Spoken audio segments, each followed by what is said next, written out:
morning to all. Today I'm going to explain a practical on the topic of the nature of the earth. Activity 8.2. You know there are three main parts in the structure of the earth: core, mantle and crust. The crust is a very thin layer. Now let's see it practically. I have already prepared a clay ball. This clay ball is the earth. Now let's see the inner parts of the earth by cutting this clay ball.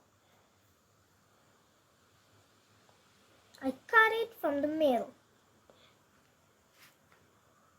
And voila!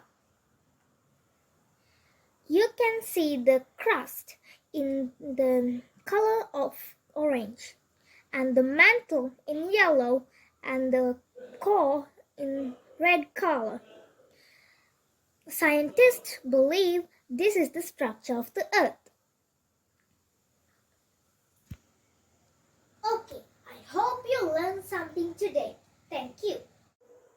I'm Chandrasekara from grade 7 English medium.